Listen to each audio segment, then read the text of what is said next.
The forgotten war captain Alina Vasquez had never seen a ghost ship before, but staring at the readings on her console deep inside monitoring station Omega-7, she was certain that's exactly what she was looking at. The station floated in the emptiest part of known space, 3 months' journey from the nearest inhabited system. Elena's job was simple: watch the sensors, log the data, and report anything unusual. In 5 years of service, the most exciting thing she'd encountered was a rogue asteroid with an interesting mineral composition. Today was different. The sensor array had picked up a transmission from grid section 847 Delta, a region of space that had been marked as permanently uninhabitable on every star chart Alina had ever seen. According to official records, that section contained nothing but stellar debris and background radiation. No life, no planets, no reason for anyone to venture there, yet something was broadcasting from the dead zone. Alina ran the signal through every filter she had. The transmission was weak, fragmented, but definitely artificial. More troubling, it was using an encryption pattern she'd never encountered before. Not human, not from any of the known alien species that comprised the Galactic Council. She reached for the communication array to report the anomaly, then hesitated. Standard protocol required her to forward unusual readings to Central Command immediately, but something about this signal made her pause. There was a quality to it, almost like a voice calling from underwater, that seemed familiar yet impossible to place. Instead of calling Central Command, Alina activated her personal and placed a call that would take several hours to reach its destination. She was breaking protocol, but she needed answers that only one person could provide. While waiting for the response, Alina dove deeper into the station's archives. She pulled up everything available about grid section 847 Delta and the surrounding regions. The official records were sparse and strangely uniform. All of them stated the same thing: the area had been declared uninhabitable following environmental hazards discovered during early expansion efforts 25 years ago. No details, no specifics, just a blanket prohibition on travel or exploration. 25 years ago, Alina had been born 24 years ago. Whatever had happened in that region had occurred before her birth, yet no one had ever mentioned it during her academy training or her service years. The CUM system chimed, indicating an incoming transmission from Earth. Elena's heart skipped as she recognized the caller ID, Admiral Marcus Chen, her grandfather and one of the few people who had been in active service 25 years ago. "Alina, child, you look troubled," Admiral Chen said as his weathered face appeared on the screen. Even in retirement, he maintained the bearing of a military officer. But Alina could see something in his eyes she'd never noticed before: wariness. "Grandfather, I need to ask you about grid section 847 Delta," Alina said without preamble. "I'm picking up transmissions from there, but according to all official records, that region is dead space." The change in her grandfather's expression was immediate and dramatic. The color drained from his face, and his hands gripped the edges of his desk until his knuckles turned white.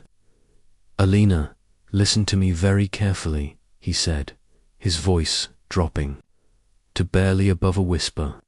"You need to file your report exactly as protocol demands.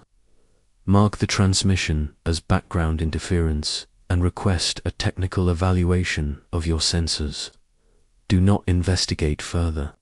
Do not attempt to decode or trace the signal. And for the love of everything you hold dear, do not enter that grid section." Alina felt a chill run down her spine. Her grandfather had faced down hostile alien fleets, negotiated peace treaties, and commanded respect throughout the galaxy. She had never seen him afraid. "Grandfather, what happened there? What are you not telling me?" Admiral Chen was quiet, for a long moment, staring at something beyond the camera.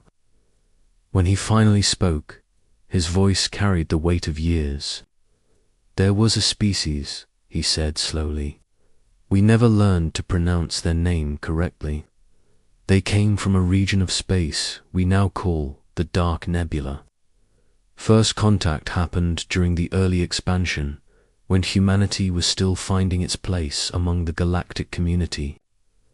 Alina leaned forward, captivated despite her growing unease. They were ... different, not in appearance, though they were strange enough. They stood nearly 3 meters tall, with 4 arms and skin that seemed to shift color based on their thoughts. But their strangeness wasn't physical, it was mental. They could see things about us that we couldn't see about ourselves. They could look at a human and immediately understand our motivations, our fears, our hidden desires. They could predict our actions with terrifying accuracy. "That doesn't sound threatening," Alina said.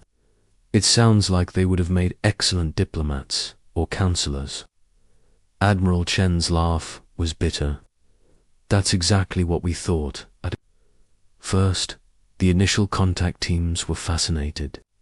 Here was a species that could help us understand ourselves better, help us resolve conflicts and improve our society. The early reports were glowing. Scientists, diplomats, even military strategists were eager to work with them. What changed? They started asking questions we didn't want to answer. They would look at our negotiators and calmly point out that we were lying about our intentions. They would examine our trade agreements and explain exactly how we were planning to exploit our partners. They would observe our military exercises and describe in detail how we were preparing for wars we claimed we didn't want. Alina began to understand. They could see through human deception.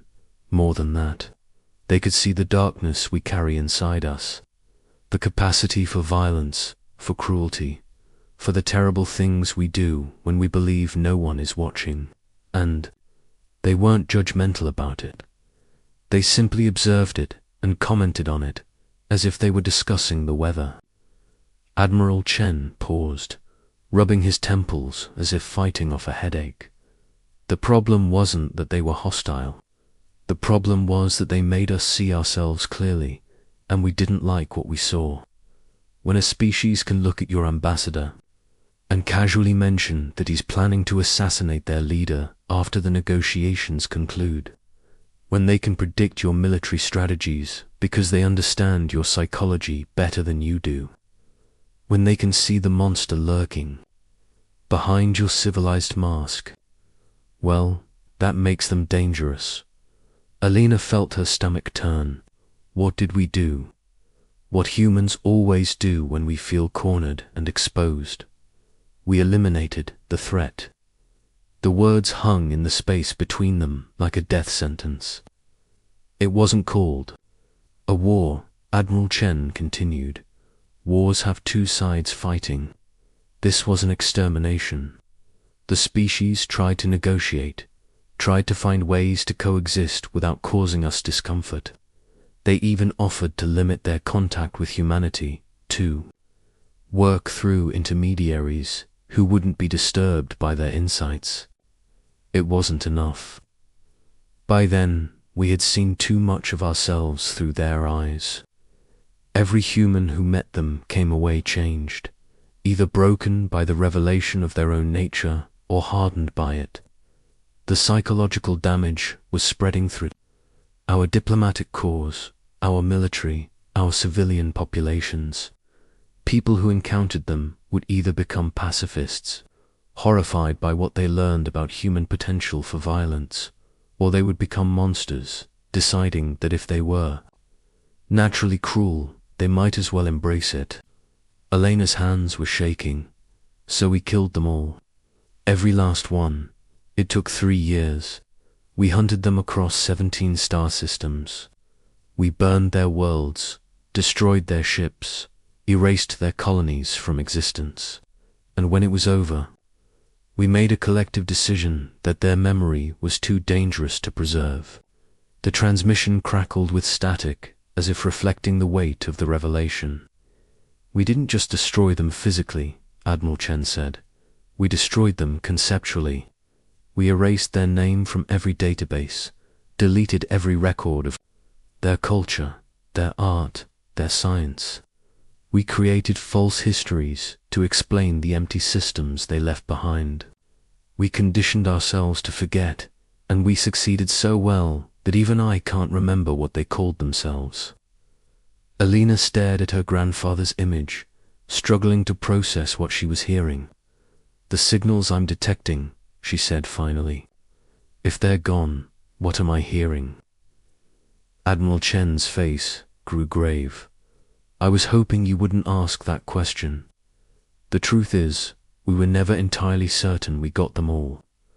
The final battles were chaotic, desperate affairs. Some of their ships escaped into deep space, fleeing toward regions we couldn't follow at the time, so there might be survivors. Alina, if there are survivors out there, and if they're trying to make contact, you need to understand something. They have spent 25 years knowing that an entire galactic civilization hunted their species to extinction because we couldn't tolerate being understood. They have watched us build monuments to peace while sitting on the greatest genocide. In recorded history, the implication hit Alina like a physical blow. If they return, Admiral Chen said softly, it won't be for reconciliation. Alina sat in the growing darkness of her monitoring station, staring at the sensor readings that had started this conversation. The mysterious transmission was still there, stronger now, as if sensing her attention. Grandfather, what should I do? Follow protocol, he said firmly. Report it as interference. Request a sensor diagnostic, and pray that whatever is out there chooses to remain silent. But even as Alina nodded her agreement, she knew she couldn't let it go.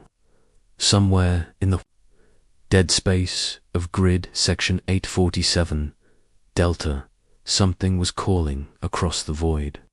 Something that remembered what humanity preferred to forget. After ending the call with her grandfather, Alina sat alone in the observation deck of the monitoring station.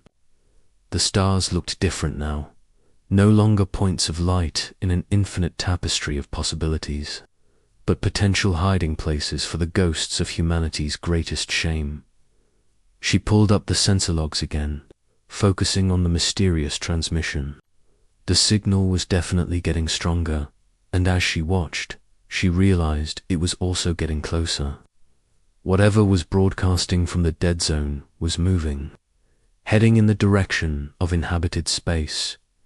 Alina made a decision that would haunt her for the rest of her life. Instead of filing the report as background interference, she began tracing the signal's origin. If there truly were survivors of humanity's forgotten war, she needed to know what they wanted. She needed to understand whether they sought revenge, justice, or something else entirely.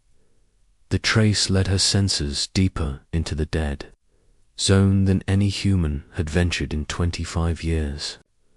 What she found there would force her to confront not just the sins of humanity's past, but the choice between comfortable ignorance and terrible truth. In the depths of grid section 847 Delta, something that should not exist was very much alive. Asterisk, the price of silence. Alina spent 3 sleepless days tracing the signal deeper into the forbidden zone.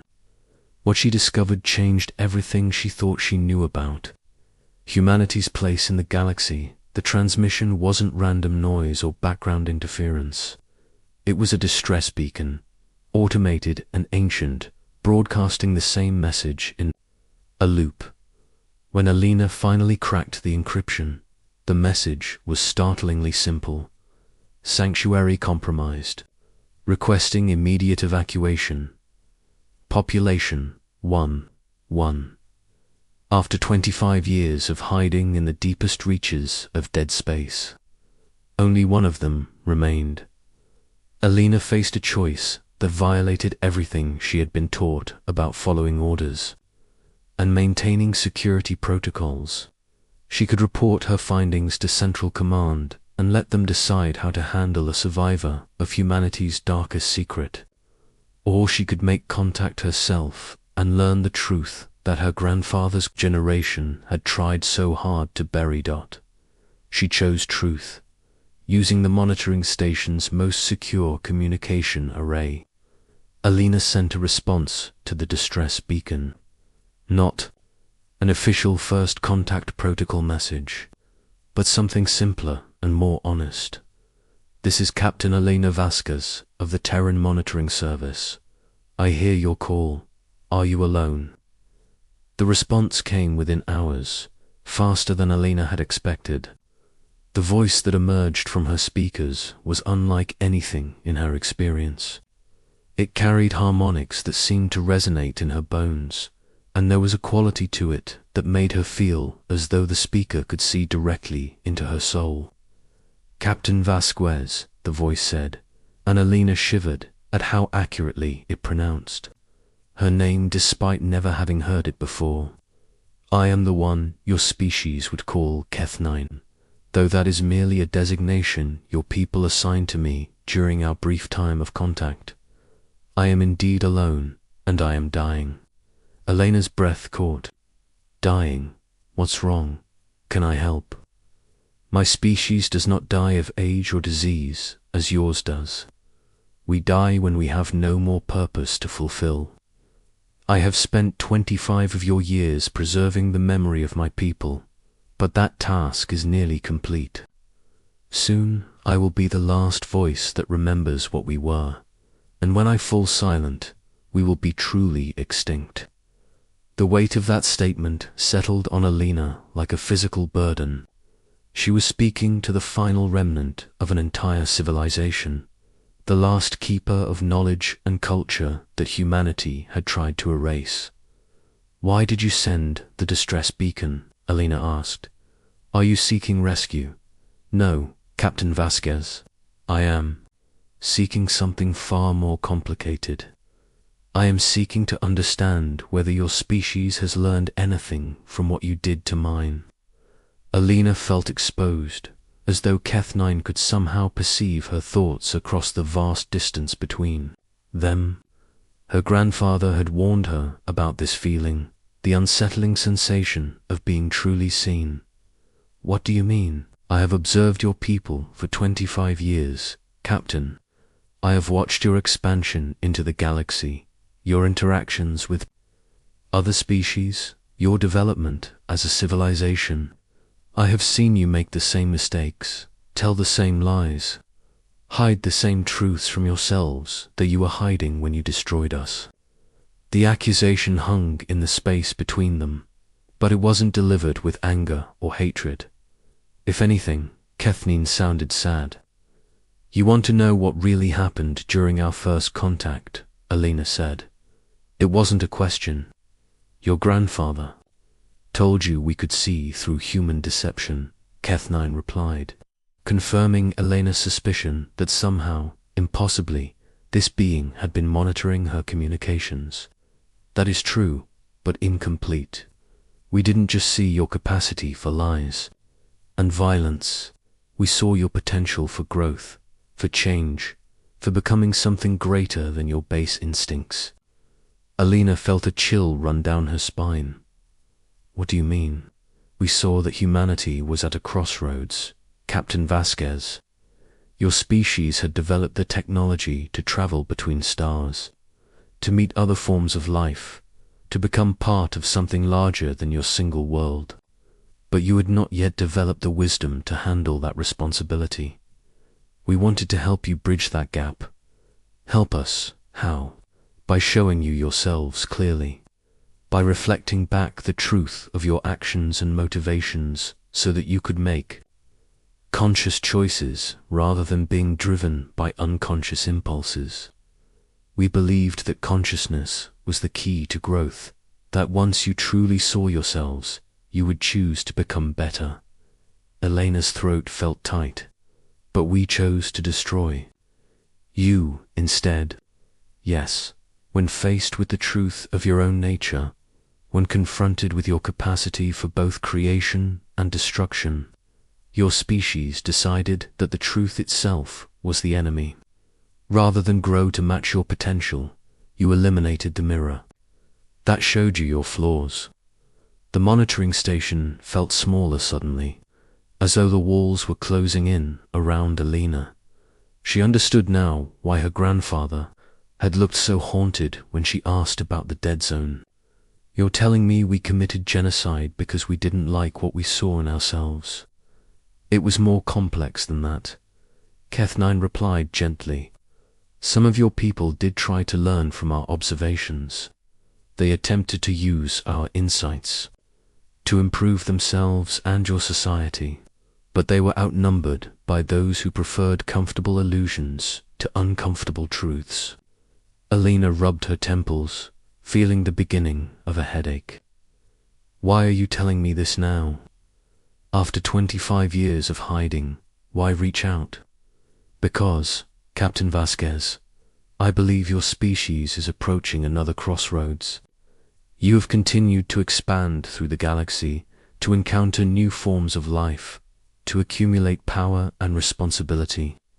But you have not addressed the fundamental issues that led to our destruction. You are still lying to yourselves about your own nature, and you think one conversation with me is going to change that. No. But I believe that one person with the courage to face the truth can plant a seed that might eventually grow into something larger. Alina stood and walked to the observation window, staring out at the stars. Somewhere among those distant lights were worlds populated by species that trusted humanity, that had entered into alliances and trade agreements based on the belief that humans were fundamentally good. What would happen to those relationships if the truth about the extinct species became known? What do you want from me? She asked finally.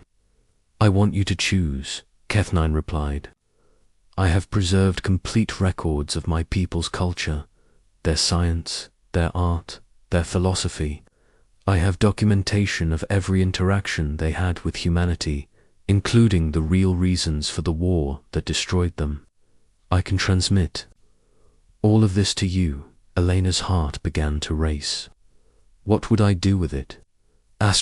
Whatever you believe is right. You could suppress it, ensuring that the comfortable lies continue. You could release it selectively, perhaps to historians or philosophers who might use the knowledge to help humanity grow. Or you could make it public, forcing your species to confront the truth of what they did and why they did it.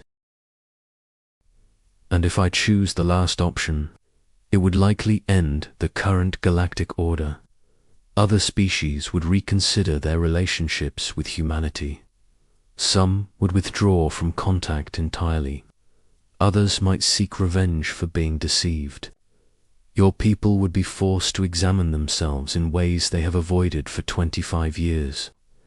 Alina turned back to the communication console, and if I choose to suppress it, then my people will be truly gone, and yours will continue, down the same path that led to their destruction. Eventually, you will encounter another species that forces you to see yourselves clearly, and you will face the same choice again. The cycle will repeat until humanity either grows or destroys itself. The choice Keth9 was offering felt impossible.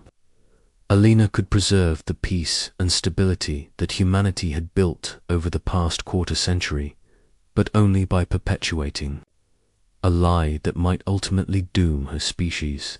Or she could reveal a truth that would cause immediate chaos, but might force humanity to evolve beyond its current limitations. I need time to decide, Alina said. Time is something I have very Little of, Kathleen replied. My life support systems are failing. I estimate I have perhaps 7 of your days before my sanctuary becomes uninhabitable. 7 days to make a decision that would affect the future of human civilization. There's something else, Kathleen continued. Something your grandfather and his generation may not have known. We were not the only species your people destroyed for forcing them to see themselves clearly. There were others before and after us. Each time humanity encountered a species that reflected their true nature back to them, they chose destruction. Overgrowth. Alina felt as though the floor had dropped out from under her. How many others? I have evidence of at least 4 other species that were eliminated for similar reasons. Humanity has been covering its tracks for longer than even your military records indicate. The full scope of what Alina was learning crashed down on her like a tidal wave. Humanity hadn't just committed one act of genocide out of fear and shame. They had made it a pattern, a solution to the problem of self-awareness. Captain Vasquez, Kathleen said softly, your species stands at the edge of a precipice. You have accumulated tremendous power, but you have not developed the wisdom to use it responsibly. The lies you tell yourselves about your own nature are becoming more elaborate, more dangerous. What do you think will happen if we continue down this path? Eventually, you will encounter a species that cannot be destroyed, one that is powerful, enough to force you to see yourselves clearly whether you wish to or not. When that day comes, if humanity has not learned to face the truth about itself, the result will be catastrophic, not just for your species, but for the entire galaxy. Alina stared at the communication console, understanding the full weight of the decision before her. In 7 days, Kathleen would die, taking with him the last first-hand knowledge of humanity's forgotten crimes. The choice Alina made would determine whether that knowledge died with him or became the catalyst for humanity's evolution. As she prepared to give her answer, Alina realized that her grandfather's generation had faced the same choice. Years ago, they had chosen comfortable lies over uncomfortable truths, and the result had been a quarter-century of false peace built on hidden genocide. Now it was her turn to choose, and the fate of human civilization hung in the balance. I'll take the records, Alina said finally. All of them. Kathleen's relief was palpable, even across the vast distance between them. Thank you, Captain Vasquez. Whatever you decide to do with them, at least they will not die with me. As the transmission began, Alina understood that her life and humanity's future would never be the same. The truth, she realized, was both humanity's greatest fear and its only hope for salvation.